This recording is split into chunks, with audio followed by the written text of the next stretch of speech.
예, 소설가 김진명입니다. 저는 오늘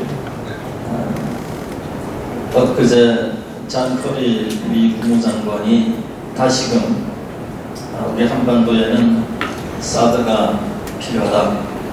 이어서 미 국무부 국방부 할 것 없이 몇 사람의 주 인사들이 줄지어서 한국에는 반드시 사드를 놔야 된다.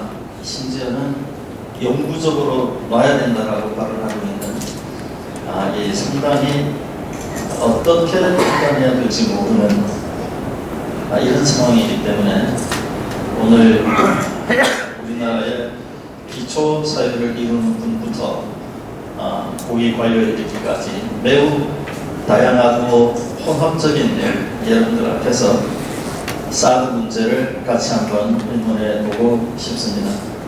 그 전에 또 우리의 흥미를 또는 우리의 신경을 매우 곤두서게 하는 일이 최근 발생했죠. 북한의 인민무력부장이 하루아침에 살해되는, 거의 도살되는 이런 지금 북한의 형편, 이것을 우리가 어떻게 봐야 할 것이냐. 조금 더 길게 보면은 북한에서 가장 중요한 6사람 중에 장성택,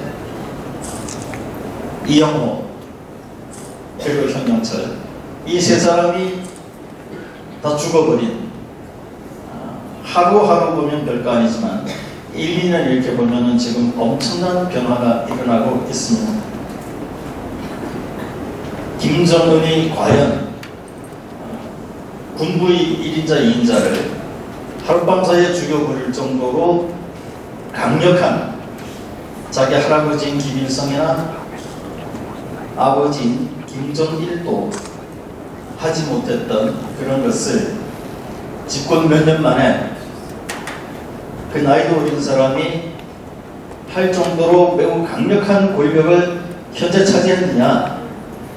그렇지 않으면 그와 정반대로 지금 전혀 자리를 못 잡고 그러다 보니 공포와 강압으로 뭔가를 하려고 하고 있느냐. 이것이 사람마다 다 다른 분석을 하고 있습니다. 여기에 대해서 이것을 우리가 이제 김정은 미스터리라고도 얘기할 수 있을 것 같은데요. 어떻게 보는 것이 가장 합리적이고 우리의 일에 닿을 것이냐 하는 문제도 한번 생각해 보고 싶은 겁니다.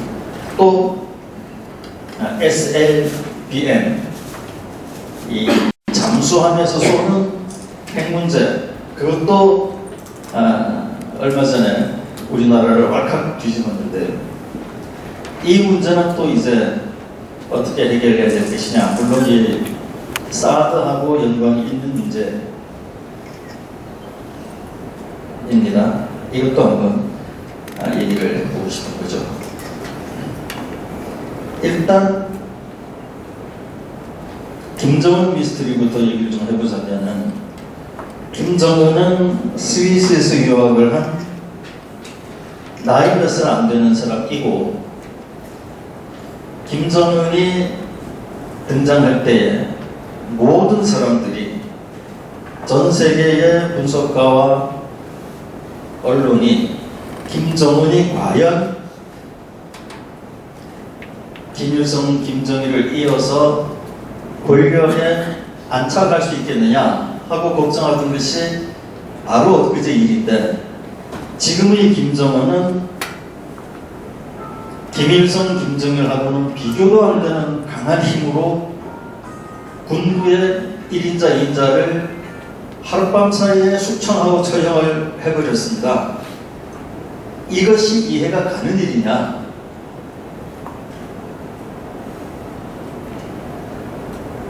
과연 권좌에 앉을 수 있을까 없을까 걱정되던 사람이 아무도 생각 못하는 그런 엄청난 일을 해버리고, 북한의 가장 권력이 강하던 6사람 중에 3사람을 죽이거나 숙청한 것이 과연 논리적으로 이성적으로 봐서 맞는 거냐 하는 생각을 우리가 해보게 됩니다. 오늘 그 시간이 그렇게 많지 않아 가지고 제가 배경 설명은 가끔씩 생략하고 좀 빨리빨리 이야기를 해야 될 것 같습니다. 이 김정은 미스터리를 풀기 위해서는 우리가 먼저 이영호 숙청의 배경부터 봐야 됩니다. 이영호는 군부의 1인자였지만 회의하다가 갑자기 잡혀나가서 숙청을 당해버리죠. 그것은 장성택이 한 걸로 다 분석이 되고 있습니다. 거기까지는 세계 전문가들의 분석이 다 비슷해요. 장성택의 처형, 이것은 우리가 생각해 볼 점이 많습니다. 특히 이 장성택의 처형만으로 끝나는 문제냐, 그렇지 않으면 거기에 누군가가 공동 운명으로 엮여 있느냐, 이것이 중요합니다. 장성택은 최룡해, 황병서, 김양건이 개마고원에 모여가지고 개마고원 밑에서 장성택을 죽이기로 모의를 합니다. 결정을 합니다. 그러고 나서 이 세 사람이 누구를 찾아가느냐 하면은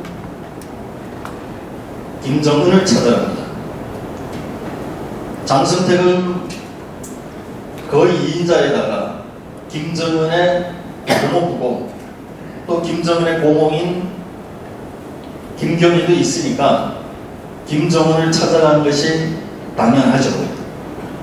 찾아가서 세 사람이 김정은한테 장성택을 죽여야만 합니다 라고 얘기를 합니다. 이것은 무슨 의미가 있는 겁니까? 참고로 예전에 이방원이 자기 이복 형제들을 죽일 때에 이복 형제를 죽이고 나서 이성계 앞에 가서 아버님, 제가 아버님의 아들들을 싹쓸이 했습니다 라고 얘기를 할 수는 없죠. 자기 이복 형제를 죽이기 전에 뭘 생각합니까? 자기 이복 형제이기 이전에 이성계의 현왕이고 명장 중에 명장인 이성계의 아들들인데 그걸 죽일 때는 뭘 생각합니까? 이성계를 죽인다는 것도 염두에 두어야 그 아들들을 죽일 수 있는 거죠. 그래서 아마 이성계는 이방원이 자기 이복 동생들을 죽이기 전에 이성계부터 처리했을 가능성이 굉장히 큽니다. 어찌되었든 최룡해, 황병서, 김양건은 김정은한테 가서 장성택을 죽여야만 합니다 라고 얘기를 합니다. 그건 뭘 포함하고 있는 겁니까? 김정은이 안 됩니다 하면은 어떻게 됩니까? 그 다음에는 김정은, 김경희, 장성택이 자기들을 죽이게 되잖아요. 그러니까 최룡해, 황병서, 김양근이 김정은을 찾아가서 장성택을 죽여야 됩니다 할 때에는 네가 안 돼 그러면 너까지 죽어 하는 것을 포함을 하고 있는 겁니다. 그러니까 이미 장성택이 죽을 때부터 김정은의 운명도 같은 고리에 꿰이게 됐다고 봐야 합니다. 그래서 지금의 북한은 수면 위로는 김정은이 통치하고 지배하는 것처럼 보이지만 아니 실제 어떤 부분은 아마 내 판단으로는 경제를 비롯한 김정은이 하는 부분들이 있을 거예요. 그것은 수면 위의 김정은이 하고 그 밑의 권력투쟁, 예를 들면 이번에 인민무력부장을 살해한 것, 도살한 것은 최룡해 황병서가 했다고 보는 것이 이성적이고 합리적입니다. 장성택이를 죽일 때에 연희 때처럼 총을 쏴서 죽이지 않고 기관총을 쏘아서 죽이고 화염 방사기로 시체를 태웠습니다. 그것은 뭘 의미하느냐면 기관총이나 화염 방사기는 군인들이 쓰는 무기죠. 그러니까 군에서 장성택을 죽인다라는 것을 상징적으로 보여주는 겁니다. 이번에 현명철이라는 인민군에서 장대가 붉을 대로 붉은 사람이 나이도 얼마 안 되고 본자에 지금 제대로 앉았는지도 확실치 않고 스위스 유학도 하고 해가지고 사람을 죽이는 것에 그렇게 익숙치 않은 김정은이 그렇게 무자비하게 죽였다라고 생각하기는 참으로 어렵습니다. 그래서 최룡해 황병서, 이미 장성택을 죽일 때부터 김정은의 목숨까지도 생각해 봤던 그들이 현재 북한의 보이지 않는 곳에서 무시무시한 일을 벌이고 있다고 봐야 될 것입니다.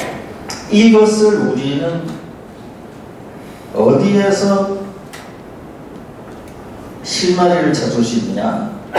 어떤 생각을 할 때에는 단순히 짐작이나 기분으로만 생각해서는 안 되죠. 논리적, 이성적 근거가 있어야 되는데 우리는 무엇을 한번 주목을 해봐야 하냐면 아주 북한에 이상한 일이 있습니다. 우리 뉴스로 늘 보고 있는 일이죠. 최룡해하고 황병서는 북한 내 2인자, 3인자 자리를 수시로 바꿉니다. 몇 달간은 최룡해가 2인자고 황병서가 3인자입니다. 그러다가 몇 달 후에는 황병서가 2인자로 올라오고 최룡해가 밑으로 떨어집니다. 이것이 몇 번이나 지금 바뀌고 있어요. 우리 모두 뉴스를 통해서 접하고 있는 사실이죠. 역사를 보면은 아무리 힘이 있는 1인자라 하더라도 2인자를 죽이면 죽였지 2인자를 3인자로 내려보내고 3인자를 올렸다가 또 2인자가 된 자를 내려보내고 또 3인자를 올리고 이런 장난을 칠 수는 없습니다. 왜냐하면 2인자에서 3인자로 떨어질 때는 굉장히 화가 나고 부끄럽고 견디기 힘든 수치심과 몰감을 느끼기도 있거든요. 김정은이 지금 권력을 제대로 잡기조차 힘든 모든 것이 일체한 김정은이 그 오랜 세계 역사를 통해서 최고의 적대자들도 하지 못했던 2인자, 3인자 자리 바꾸기를 장난치듯 할 수 있느냐? 그것은 상당히 어려운, 거의 불가능한 문제입니다. 그래서 최룡해, 황병서가 자기들끼리 합의해가지고 하고 있다고 보는 것이 이 괴상한 현상을 풀이하는 열쇠가 된다고 저는 생각을 하고 있습니다. 그러니까 지금 북한은 수면 위로는 김정은이 자기 할아버지나 아버지와 똑같은 식의 통치를 한 것처럼 보이지만 실제 그 밑으로는 현영철을 하룻밤사이에 잡아 죽여서 고사포로 쏘아 죽이는 그것이 아직 팩트인지 확인은 거의 안 되고 있습니다만 어찌됐든 매우 침묵하게 어찌됐든 하룻밤 사이에 바로 어제까지 인민무력부장이었던 사람, 우리나라로 치면 국방부 장관을 그렇게 죽일 수 있는 것이 권력 기반도 취약하고 나이도 어린, 또 아직 사람 죽이는 것에 그렇게 익숙지 않은 김정은이 했다고 보기는 굉장히 힘든 것입니다. 그러면은 매우 오랜 세월을 오로지 김씨들에게서만 나왔던 그 북한의 권력이 지금 둘로 쪼개져 있고, 그리고 이영호, 장성택, 현영철, 김영남까지 포함하면 지금 황병서, 최종의, 김정은, 김영남, 그리고 아까 얘기한 그 세 사람이 북한의 가장 중요한 권력석이 7명입니다. 김영남은 그냥 마니킹처럼 호수아비처럼 서 있는 사람이라고 본다면 실제 가장 권력에 가까웠던 6사람 중에 지금 3사람이 죽은 것입니다. 이것은 지금 북한 정권이 굉장히 위험하고 살얼음 걷듯 하고 있다는 것을 반증이라고 우리가 봐야 됩니다. 우리는 이 북한에 대한 정보가 너무나 어둡고 또 정보가 나와도 제대로 분석을 잘 못하고 있습니다. 굉장히 안타까운 것은 지난번 우리나라가 북한하고 모처럼 가까워져 가지고 금강산 관광 재개 회담을 하기로 하고 현대 측 준비 실무팀이 북한에 올라가기도 한 그런 상황에서 아주 조그만 기사, 일본에서 건너온 조그만 기사 때문에 완전히 남북관계가 순식간에 파탄관계가 되어버린 적이 있었죠. 우리나라에서는 그냥 단순히 흥미거리에 불과한, 가십거리에 불과한 그런 조그만 기사 하나 때문에 남북관계가 갑자기 산산조각이 나버렸습니다. 여러분 기억하시겠지만 그게 바로 리설주 추문 아닙니까? 김정은의 부인인 리설주가 당 간부들의 품에서 놀았다, 같이 논 여배우들이 많이 있다, 그런 거 아니었습니다. 그래서 여배우들을 처형했느니 뭐 했느니 하는 게 쭉 나왔었죠. 우리는 대서특필했지만 그 기사는 사실은 일본 아사히 신문에서 거둬온 겁니다. 그러면 남북이 모처럼 정말 급작스럽게 가까워지는 그 찰나에 튀어나온 그 정부에 대해서 우리 정보당국에서 좀 분석을 따로 해가지고 지금 며칠만 있으면 엄청난 진전이 있을 수 있는 이 남북관계가, 그거 일본에서 나온 정보 하나 때문에 깨지는 것은 막는 것이 옳은지 아닌지는 모르지만 정확한 생각을 한번 해봐야 되는 거거든요. 우리가 지금 매우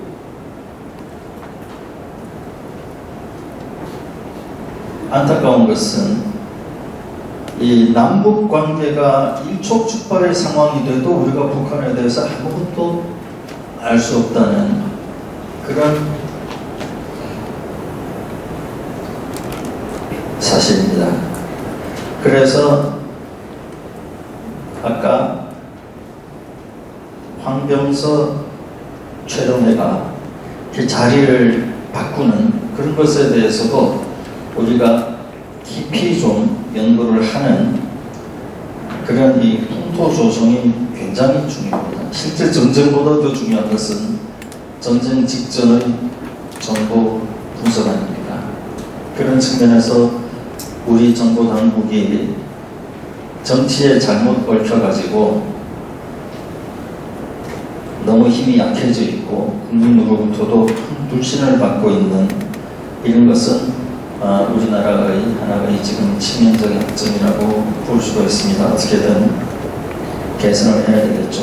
그런 정보 분석이 안 되니까 지난번 인천 아시안게임 때 최룡의 황병석 김양건, 쉽게 얘기하면 북한의 가장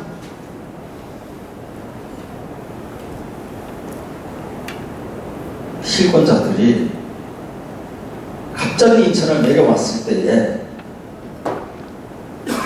실제는 그들이 북한을 움직이는 자들이다 라는 정도 생각을 못 해봤기 때문에 그냥 껍데기 대들만 하고 보낸 거거든요. 그걸 매가지를 잡아끌고 무조건 청와대로 데려가야죠. 가가지고 밤새 술 한잔 마시면서 얘기를 해야죠. 지금 북한의 문제는 뭡니까? 개방을 아무리 하려고 해도 반대하는 게 군부거든요. 그래서 지난 몇십 년간 개방파가 늘 군부에 의해서 견제를 받아서 떨어지고 하는 거 아닙니까? 군부의 그 새 실력자가 내려왔는데 그처럼 천재기구의 기회가 어디 있습니까? 통일부 장관이든 총리든 이놈들 매가지를 잡고 청와대에 무조건 데려가서 호텔이고 뭐고 어디 호텔에서 재웁니까? 청와대에서 며칠 밤 재우면서 할 얘기 다 해야죠. 지금 얘기할 기회를 갖겠다는 회담조차 못하고 있는데 그런 자들, 북한을 진짜 밑에서 움직이는 자들이 내려왔을 때에 흉중에 있는 말을 아낌없이 다 섞어야죠. 그런 걸 보면은 우리 정권이 출범할 때에 신뢰 프로세스라는 걸 했는데 이것이 좋은 슬로건을 내걸고는 그것을 움직이는 실무자들이 너무 약한 게 아닌가 이런 생각을 해보게 됩니다.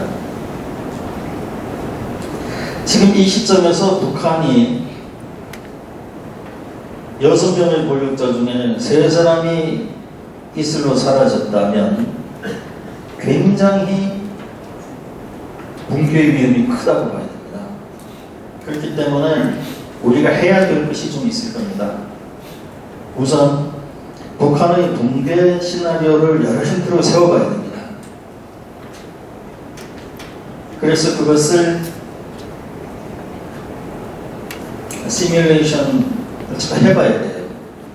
북한에 대량 난민이 발생했을 때 그것을 받을 것이냐, 받으면 어떻게 받을 것이냐, 거기에 섞여 들어오는 파치들은 어떻게 해야 될 것이냐, 이런 문제, 또는 받지 말아야 될 것이냐. 틀림없이 북한의 급변 사태가 발생하면 우리 남한 내부에서 극단적으로 대립하고 싸우게 됩니다. 이것을 우리가 미리 지금부터 자꾸 연습을 하면서 그 싸움을 미리 해야 돼요. 연습해서 미리 해가지고 실전에 일어났을 때에는 우리 남한 내부가 어떤 쪽으로 방향 설정을 하고 현실로 벌어지는 사태에 대해서 우리가 비교적 익숙한 태세로 임해야지. 그렇지 않으면 북한이 붕괴했을 때의 복잡한 변수가 너무 많습니다.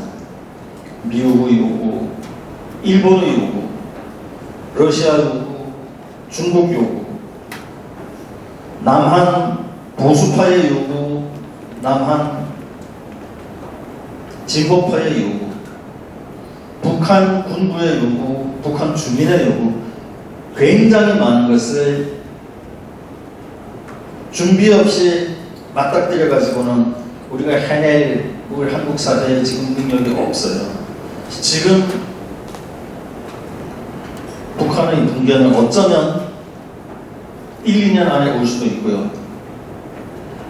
길어도 5년 안에 올 가능성이 상당히 있습니다. 이런 측면에서는 이 북한의 붕괴라는 것은 정치, 경제, 외교, 안보, 문화, 역사 모두를 뭉뚱그려서 흔드는 거기 때문에 여기에 우리가 집중을 많이 하고 지금부터 연습도 하고 생각도 하고 사상적으로도 논리적으로도 많이 싸워야 됩니다. 싸워가지고 우리가 최소한의 공통분모를 얻어서 그 범위 내에서 어떻게 하자. 예를 들어서 난민이 발생했을 때는 어떻게 하자.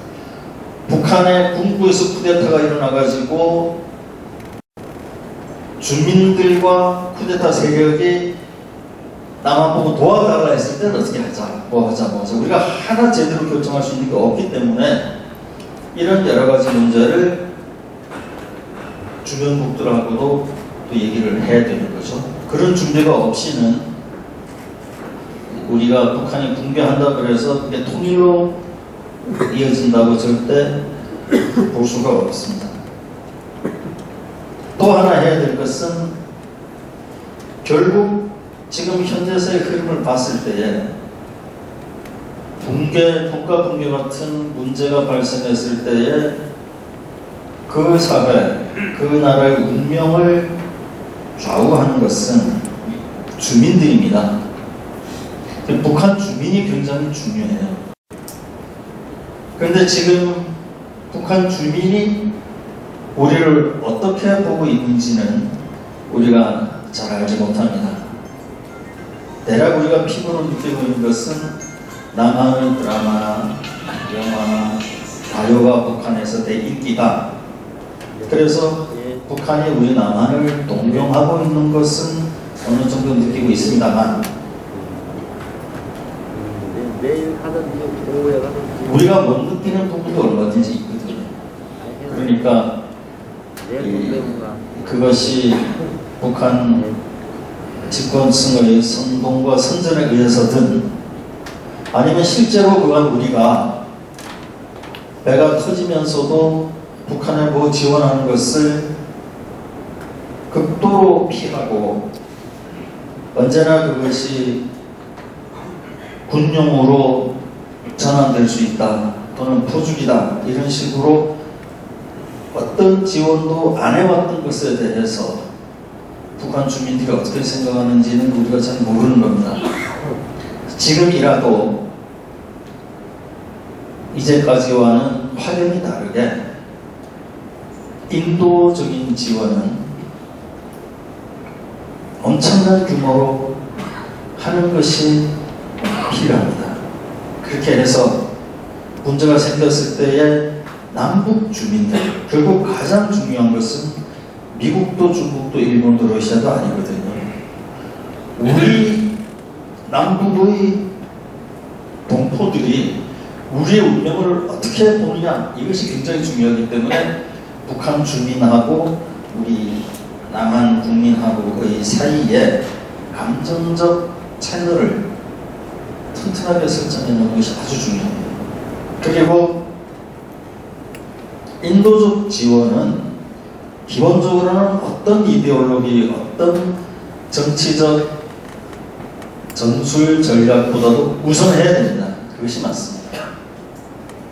지금 5,000년을 같이 살아온 우리 동포, 우리의 조상들이 지금 우리 남한의 행태를 보고 잘한다고 100점 주면 굉장히 어려울 것입니다. 우리가 못한다고 생각하지는 않습니다만 여기서 우리가 조금만 더 해야 될 부분이 있지 않느냐. 특히 인도적 분야에서는 우리가 너무 여러 가지를 고려하고 있다라는 안타까움이 현재 들고 있습니다. 어쨌든 지금까지의 미진했고 후회가 남는 부분을 일소할 수 있는 대폭적 지원은 우리 사회가 지금 생각할 때가 충분히 되었습니다. 이 사드라는 것은 우리 다 아다시피 이 요격용 미사일입니다. 우리는 패트리어트는 잘 알고 있죠. 패트리어트는 비교적 낮은 고도로 날아오는 북한에서 남한으로 쏘는 미사일은 보통은 다 이렇게 낮은 고도로 날아오게 되어 있습니다. 그것을 이 패트리어트가 요격을 하는 거죠. 이 사드라는 것은 이 낮은 고도가 아닌 높은 고도에서 이 상대방 미사일을 요격하는 것입니다. 그것이 최대 요격 고도가 150km 정도 되는 거예요. 150km부터 이 땅에 도착하기까지의 이 사이에 내려오는 적국의 미사일을 요격하는 시스템입니다. 이 사드는 대략 한 70발 정도의 이 미사일을 일개 포대가 갖고 있습니다. 포대는 좀 크게 편성하기도 하고 작게 편성하기도 하는데요. 그래서 미사일은 60발에서 160발 사이로 늘어나기도 합니다. 어찌됐든 이 포대는 이제 지휘소가 있고 이렇게 쏘아 올리는 발사대가 있고 그리고 이제 이 레이더 시스템이 있습니다. 이 레이더 시스템이 굉장히 민감한 거라 되는 거죠. 이 사드를 한국에 놓느냐 안 놓느냐가 이제 우리나라에 지금 굉장히 뜨거운 감자가 되어 있습니다. 저는 이 사드를 예전부터 주목을 해왔고요. 이 사드는 기본적으로 이 MD라는 M이라는 미사일입니다. D는 디펜스예요. 미사일 디펜스. 그러니까 상대방에서 날아오는 미사일을 요격하는 미사일 체제를 MD라고 합니다. 이 MD는 어제 오늘 얘기가 아니고 20년간 미국이 연구 개발을 해오고 있는 겁니다. 기본적으로 이 MD는 인류의 꿈하고는 조금 어긋난다고 볼 수 있습니다. 왜냐하면 1940년대부터 시작된 핵개발이 50년 냉전을 거치고 60년 아주 뜨거운 냉전의 결과로 미국과 소련 양측이 지구를 수백 번 없애고 남을 만큼의 핵탄두를 보유했습니다. 그래서 전 인류적인 각성이 일었어요. 우리 인류가 하나뿐인 이 지구를 자칫 정치꾼들의 실수로 핵단추를 불러갖고 다 망가뜨려서는 안 된다 하는 세계 지성의 전 세계인들의 반성이 일어가지고 1972년부터 핵무기 감축 협상이 시작이 됐고 그것이 성공적인 스텝을 보여가지고 핵무기를 서로 줄여나가면서 새로운 핵 실험도 어느 정도 금지해 나가는 인류가 바람직한 길을 걷기 시작했습니다. 그래서 미국과 소련이 서로 이 군축 본부를 설치하고 상대방의 핵탄두를 감시하고 상당히 감축을 해나가면서 좋았는데 소련이 어느 날 갑자기 붕괴했습니다. 그때 미국이 이 MD라는 것을 시작을 한 거예요. 그러니까 원래의 핵무기라는 것은 서로가 쏘면은 끝이다. 우리가 쏠 수는 있지만 핵무기를 쏘면은 상대의 반격을 받아가지고 끝이다. 이것이 핵무기를 못 쓰게 하는 원동력이거든요. 근데 MD는 뭐냐?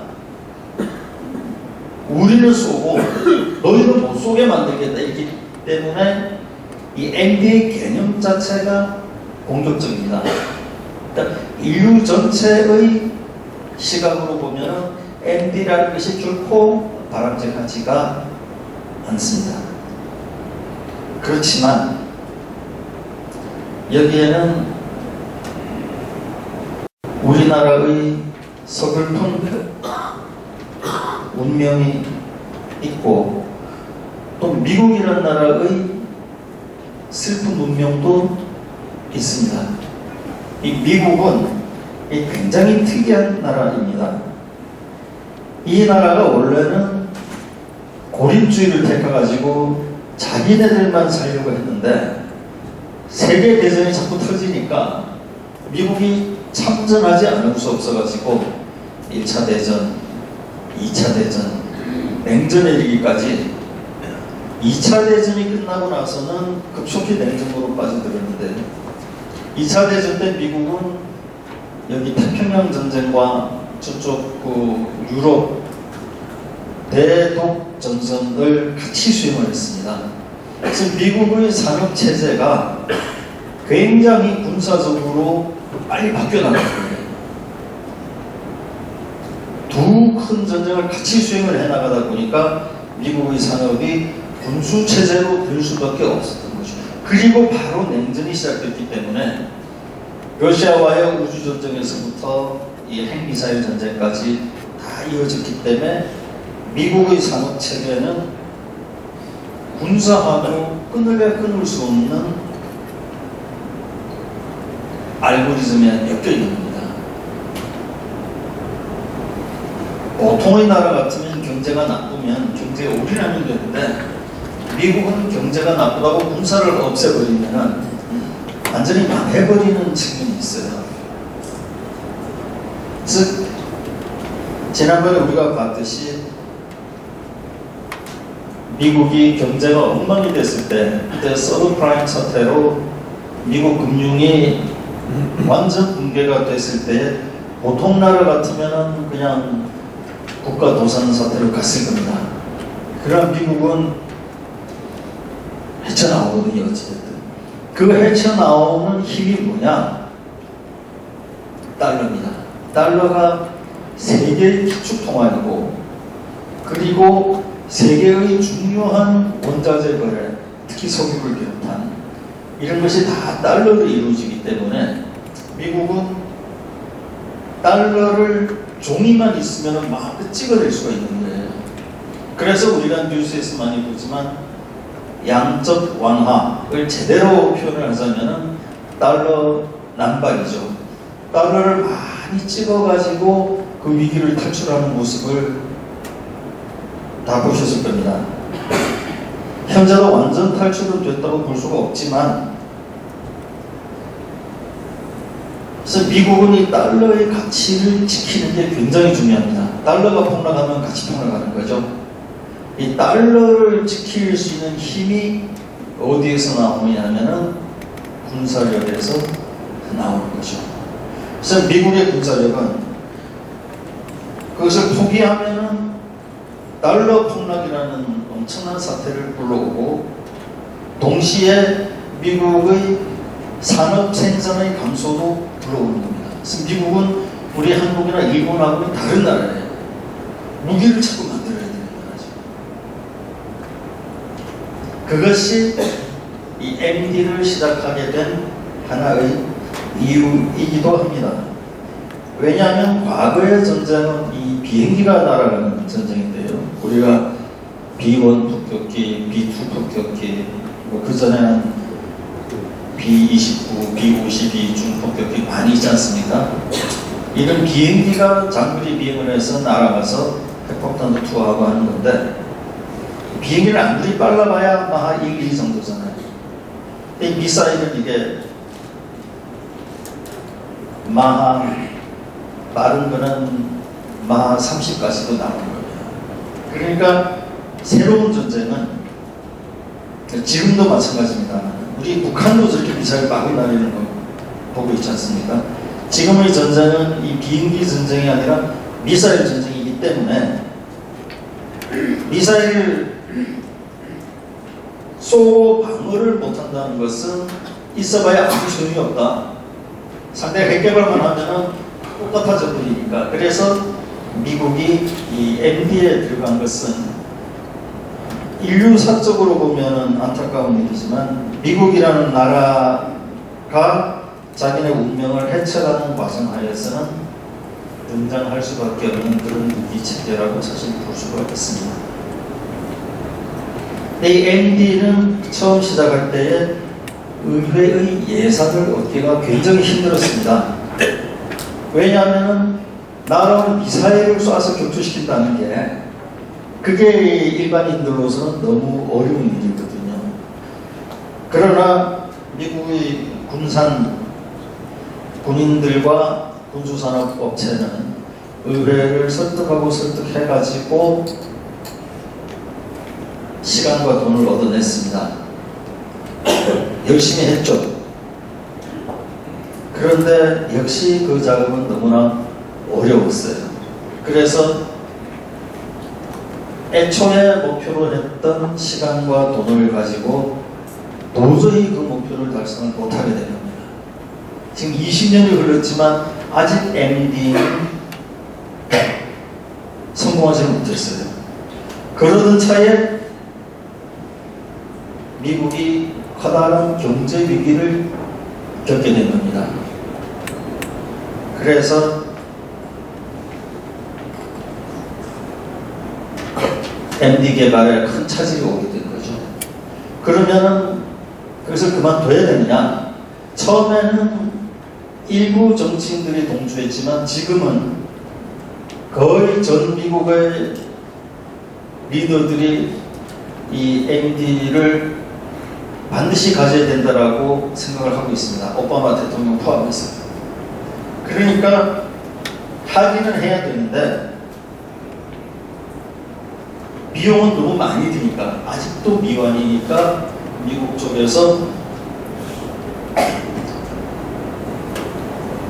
의회에서 행정부에다가 이 MD 개발을 동맹국과 같이 해라. 그것이 MD의 역사입니다.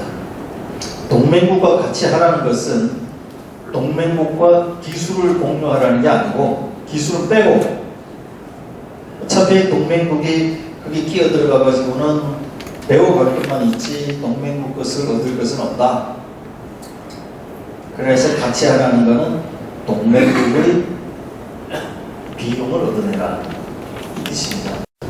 그래서 이 MD가 지금 미국이 7개 포대를 1차 생산량으로 정하고 지금 현재 4개 포대를 생산을 해서 미국 현지에 배치를 해놓고 있습니다.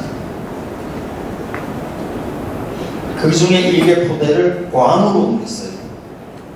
괌으로 옮겼을 때 미국 의회에서 행정부에다 대고 한 얘기가 뭐냐면은 괌의 사드 4개 포대 중에 1개 포대를 괌으로 옮기면서 괌에 옮기는 사드 1개 포대의 비용을 한국에서 받아라. 왜냐하면 괌에 그걸 놓는 것은 북한의 핵 때문에 놓는 거니까 한국에서 받아라 이겁니다.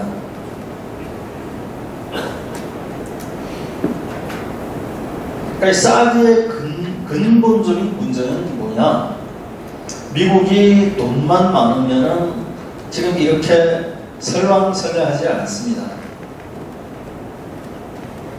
과거에 개발을 하면은 그게 엄청난 무기일 것 같으면은 전 세계가 다투어서 사려고 들겠죠. 그러니까 지금 현재 미국의 고민은 사드가 현재 미완이고 앞으로도 더 많이 가야 되는데 사드뿐만 아니라 전체 MD 시스템 자체가요. 그것을 동맹국하고 같이 좀 했으면 좋겠다. 동맹국한테 재원을 좀 어떤 형태로든 조달을 받았으면 좋겠다. 이것이 미국의 현재 진리이고 본심이고 그래서 미국이 주춤하는 겁니다. 당장 우리나라의 사드를 놓는 데서도 그 모순이 드러납니다. 그러니까 모든 것은 우리가 합리적, 논리적, 이성적으로 판단하자. 단서가 있고 증거가 있을 때에 어떤 오피니언을 갖자 그랬는데, 미국이 한국의 사드 3개 포대면은 북한을 완전히 막을 수 있다, 이런 말이 터지기 시작했습니다. 그런데 사드 3개 포대가 한반도에 필요한데 그 중에 1개 포대를 먼저 들여오자는 거거든요. 그러면은 이 1개 포대는 어디에 놓는 게 가장 맞습니까? 어디에 놓는 게 맞을까요? 어느 지역에 놓는 게 맞을까요? 이 사드 후보 지역을 원주, 평택, 대구, 기장 이렇게 설정을 했습니다. 근데 사드 3개 포대가 한반도를 다 커버하고 그 중에 1개 포대를 먼저 놓는다면 당연히 가장 중요한 도시 서울을 커버를 해야 되겠죠. 근데 서울을 넣지 않는 것은 왜 그러냐면은 이 사드는 기본적으로 미국 의회의 지침에 의해서 배치를 하는 겁니다. 미국 의회 지침은 뭐냐? 해외에 있는 미군이 핵 위협에 노출되지 않게 사드를 배치해야 하거든요. 그래서 한국에 놓는 사드는 오로지 평택의 미군을 보호하기 위한 것입니다. 그렇기 때문에 거기에 서울이 안 들어가는 거예요. 그러면 미국의 고민은 뭐냐? 평택의 미군을 보호하기 위한 사드를 비용을 한국 정부로부터 다 받아낸다는 것이 쉽지가 않은 문제거든요. 그래서 사드는 한반도의 방위를 위한 것이다 라는 걸 내놓긴 하지만 실제로는 지금 평택을 방어한다는 거로 이제 가고 있는 거거든요. 그러니까 미국도 지금 여러 고민이 많은 겁니다. 가장 큰 고민은 무엇이냐? 북한에서 남한으로 미사일을 쏠 때는 평범하게 쏘는 게 제일 낫습니다. 그래도 빠르고 거의 모두 미사일들이 그렇게 되어 있거든요. 그래서 그걸 지금 미사일이 북한에 한 1000발 정도 있다고 보는데요. 그걸 서울을 향해서 막 쏘면은 굉장히 무서운 거거든요. 그런데 사드를 쓰기 위해서는 북한이 미사일을 어떻게 발사해 줘야 되느냐면 이걸 저 백두산이나 이런데 저 무수단이나 이런데 저 북쪽 끝으로 가져가 가지고 거의 수직으로 쏴올려야 됩니다. 그래야 이게 그 사드 가지고 필요한 고도가 나오거든요. 그럼 이것이 이제 이 150km에서 떨어진다고 봤을 때에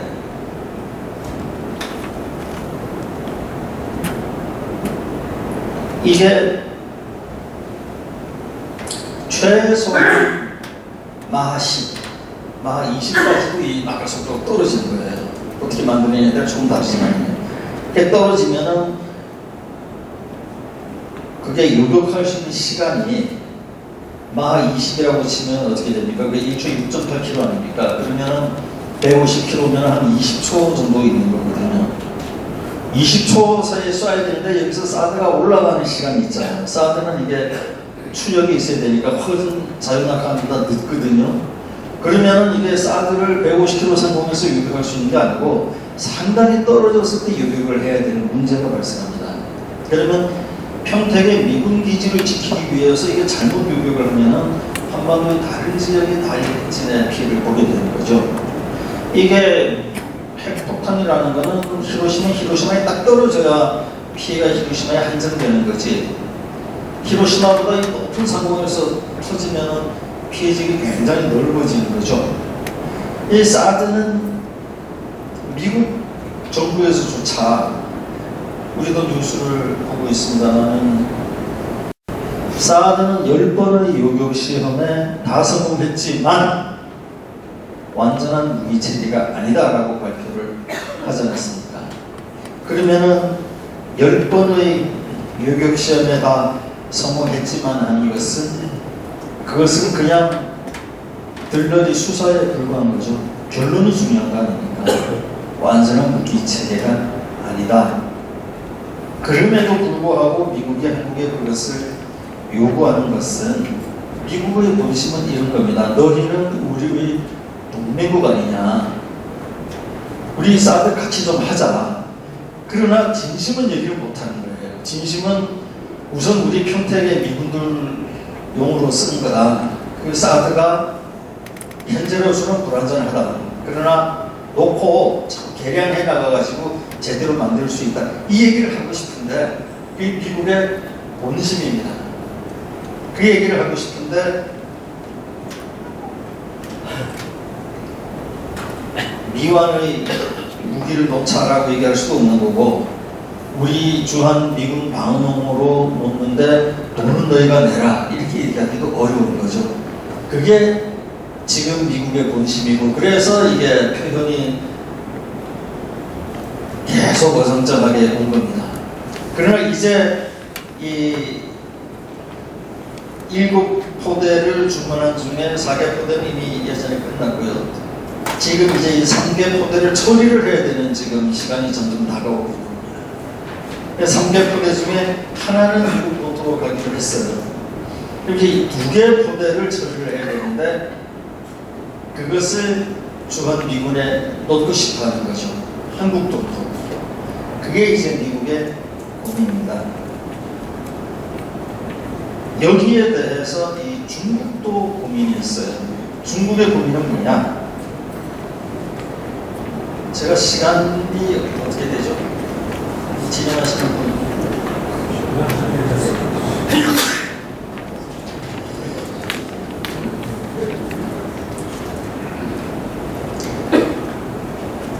어떤 괜찮은 강령보다 더 중요한 것은 시간을 지키는 거라고 저는 믿습니다. 그래서 끝내야 될 때가 되면은 미리 나한테 얘기를 좀 해주세요. 네. 그래서 그 중에 하나를 주한 미군에 놓고 싶어 하는 것이 미국의 속내고 중국은 어떤 고민이 있느냐면 이 사드에 부착되는 아까 내가 고성능의 레이더가 있어야 된다 그랬는데 이 레이더가 1000km 정도 보이게 할 수도 있고 2000km 보이게 할 수도 있습니다. 상을 약간 흐리게 하면은 커버가 많이 되는 거죠. 상을 아주 흐리게 하면은 4000km까지도 커버가 되는 측면이 있습니다. 그래서 이것을 한국에 놓게 되면은 중국의 미사일 기지, 군사 동향이 다 노출당한다는 거죠. 그래서 중국에서는 굉장히 겁을 내는 겁니다. 중국은 이미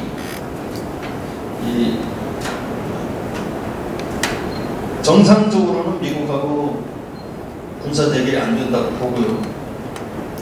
지금 잠수함에 총 집중하고 있습니다. 그런데 이 잠수함은 1년 내내 바다에 들어가 있을 수가 없기 때문에 잠수함 모항이 있어요. 이 잠수함 모항을 계속 들여다보는 겁니다. 그래서 잠수함이 없어지면 그걸 그때부터 추적하는 거거든요. 그러니까 잠수함이 어느 날 출항한다 하면은 이제 그 잠수함을 감시하는 다른 잠수함들이 이제 들어가서 계속 배치하는 거거든요. 그렇기 때문에 사드를 한국에 놓으면은 중국은 미국은 마음껏 쏠 수 있고 중국은 못 쏘게 된다. 이걸 굉장히 겁을 내는 거예요. 그래서 한국에 사드를 놓는 것을 매우 염려하고 불안해하고 있습니다. 이제 가장 중요한 우리 입장. 우리는 이게 그야말로 보통 문제가 아닙니다. 이게 북한이 저렇게 포악해지고 붕괴로 자꾸 가고 있고 지금 당장 내일 무슨 일이 터질지 모르는 이런 상황에서 미국과 소원해진다. 이것은 절대로 해서는 안 되는 거죠. 만약 그렇게 된다면은 군사 대결 이전에 미국이 점점 빠져나가고 미국이 자꾸 손을 떼고 일본하고만 가까워지고 한국을 그래? 너희들 마음대로 해봐. 그러면 일단 경제부터 균열이 옵니다. 사람들이 거기 나가지고 경제라는 건 안정이 돼야 하죠. 우리는 다행히 기적적으로 소련 중공 국괴가 꽝꽝 뭉쳐 있을 때도 엄청난 경제 발전을 이뤘거든요. 그 힘은 오로지 미국에 비해서 빼앗겼기 때문에 가능한 겁니다. 근데 그것을 지금 이제 우리가 밥 좀 먹는다고 미국을 탁 짜고 나간다. 이것은 아주 어리석은 짓입니다. 그리고 군사 이전에 한국이라는 나라는 즉 우리의 조국은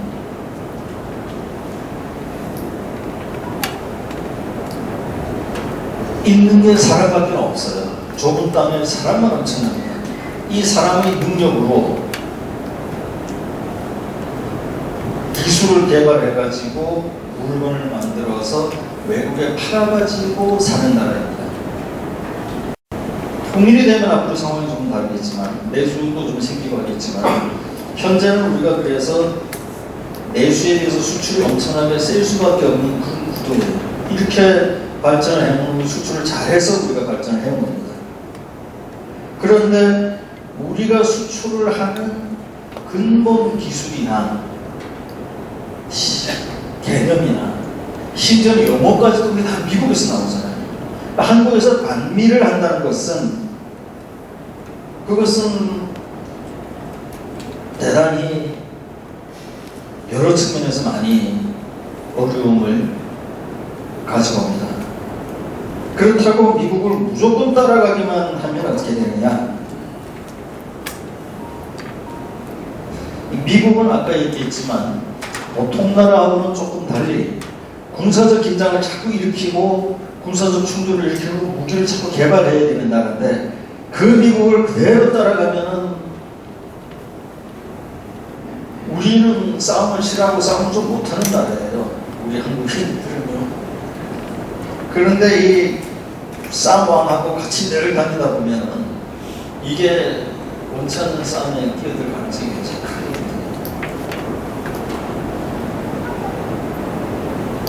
특히 지금 이제 우리가 뭐가 겁나느냐 하면은 미국하고 소원해져가지고 군사적으로 고립되고 북한의 위협에 더 심각하게 노출되는 것도 굉장히 무서운 일이지만 그 못지않게 무서운 것이 또 경제입니다. 지금 우리나라가 이 힘들어하는 사람들이 얼마나 많습니까? 우리나라의 지금 이 국제 수지를 보면은 미국하고 무역해가지고 우리가 한 100억 달러 흑자를 보고 있습니다. 연간 100억 달러는 우리 돈으로 얼마쯤 되나요? 우리 똑똑한 아나운서 100억 달러 보니까 1억 달러가 1000억이니까 10조 정도 되죠. 일본하고 무역을 해가지고 우리가 한 250억 달러 적자를 보고 있어요. 그래서 미국, 일본 합해서 우리가 150억 달러 적자를 보고 있습니다. 근데 중국하고 해가지고 우리가 한 600억 달러 흑자를 보거든요. 그러면은 그래서 이제 한 450달러 흑자로 가는데 이 경제가 아주 나빠지면은 안 보고 그거보다 경제보다 더 절실하지는 않습니다, 사실. 이게 세계 경제가 워낙 무섭기 때문에 한번 꺾어지면은 그 속도를 따라잡기 굉장히 어려워요. 그래서 우리 모두가 불안한 거 아닙니까? 그렇기 때문에 우리가 안보 일변도, 물론 안보는 가장 중요하죠. 그러니까 안보 일변도가 아니라 친미 일변도로만 나가는 것도 문제가 있고, 그렇다고 미국과 멀어지면은 당장 저 독도 문제가, 미국과 멀어지면 일본인들이 독도를 다 자기네들 말로 탈환할 가능성이 굉장히 커요. 우리 말로 뺏길 가능성이 굉장히 큰 거죠. 보면 우리가 일본하고 싸움이 아예 되지가 않습니다. 독도를 뺏기면 우리가 큰 전쟁에서 지는 것보다 더 이 아이덴티티를 상실하고 자신감을 잃기 때문에 나라가 확 밀려버려요. 그래서 미국과 중국 양쪽을 다 좋게 할 수 있는 그런 지금 이 지혜를 짜내야 될 때입니다. 그래서 방법은 우리가 무관심한 게 가장 나쁩니다. 어찌됐든 관심을 가져야 돼요. 관심을 가지고 사드가 뭔지 알고 토론하고 하는 가운데에 우리의 견해를 가져야 됩니다. 그것이 가장 중요합니다. 기술적으로 뭐가 낫다 그런 것은 있지도 않고 바보짓입니다. 다만 우리가 성숙된 자세로 우리의 문제를 우리 사회가 머리를 맞대고 의논하고 우리 책임하에서 해결하겠다라는 그동안 우리가 잊고 있던 나라와 사회와 우리 민족의 앞날에 대한 관심과 애정과 책임이 지금 굉장히 중요합니다. 그것이 저는 유일한 사드의 해결책이라고 봅니다. 어디로 가든 무관심하게 일부인에게만 맡겨놨다가 나중에 원망하고 불평하는 그런 바보짓을 하지 말고 지금 우리가 이 사드 문제를 가지고 사드는 무기의 문제가 아닙니다. 나라의 앞날을 선택하는 지금 당장 미국과 멀어지는 것도 아니죠. 약간 소원해지는 것이 두렵다고 무조건 사드를 사자, 무조건 미국과 같이 가야 된다 이렇게 되면은 나중에 미국과 중국이 정말 전쟁으로 들어갈 때에 우리가 더 어려워질 수도 있습니다. 그래서 저는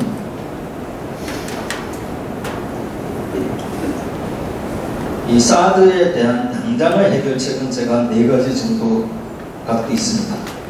그렇지만 오늘은 그 4가지 해결책을 얘기하기보다 이 사드를 일부 정치가나 일부 군인의 문제로 밀어둘 게 아니고 군사 안보, 경제, 미국, 중국 이 모두 우리가 끌고 가야 될 문제이기 때문에 우리의 고민으로 삼자 이것을 결론으로 내리고자 합니다. 그리고 사드에 이어서 아까 얘기했던 이 잠수함에서 쏘는 핵미사일을 어떻게 할 것이냐 그것은 해답이 그냥 버려두는 것입니다.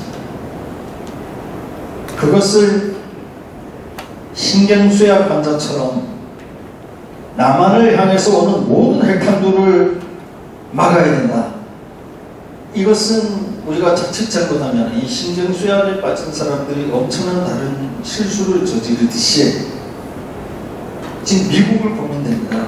미국도 잠수함에서 날아오는 핵미사일에 대해서 어떤 방법이 없어요. 미국은 뭘 억제하느냐? 어느 나라든 미국에 쏘면은 너희는 다 멸망이다. 그래서 못 쏘는 거지. 그 잠수함에서 날아오는 걸 미국이 100% 막을 수 있다. 그거는 아마 이 MD 체제가 아무리 완성이 돼도 이 잠수함이 세계를 빙빙 돌고 소리 없이 어떻게든 놓치게 되거든요. 100% 감시가 안 되지 않습니까? 그래서 미국 앞바다에 와서 쏘는 그것까지 막아야 된다. 그거는 이 너무 오버하는 거죠. 우리 한국이 지금 너무 오버합니다. 너무 오버하면 뭐가 되느냐? 이제 또 잠수함 방어용 무기를 잔뜩 사고 그런 아무 소용도 없습니다. 못 막는 거예요. 그래서 아무것도 하지 말자는 건 아니지만 군인들은 자기 할 도리를 하지만 우리 국민들은 이 다른 나라의 사례도 보고 좀 이 침착하고 냉정하게 사태를 봐야 허둥지둥 마구 군사무기를 사들이면서 가뜩이나 어려운 서민들의 삶을 더 어렵게 할 위험은 우리가 피해야 되겠습니다. 자, 그러면 여기까지. 오늘 사실 하고 싶은 이야기는 너무너무 많지만 불과 약 50분이라는 시간, 아마 좀 오버가 됐을 것 같은데요. 그래서 긴 시간을 너무나 집중해서 잘 들어주셔서 고맙습니다. 특히 여러분들 모임이 비슷한 클래스와 비슷한 이념을 가진 사람들의 모임이 아니고 정부의 고위 권리에서부터 소상공인, 심지어는 농사 짓는 사람까지 스스로 한 달에 10,000원씩 자발적으로 회비를 내고 모인 너무나 건강한 우리 시민 집단이기 때문에 저도 너무 기뻤고, 이런 자리를 마련해준 한국정책재단 임태희 이사장께도 깊이 감사드립니다. 제 얘기는 이걸로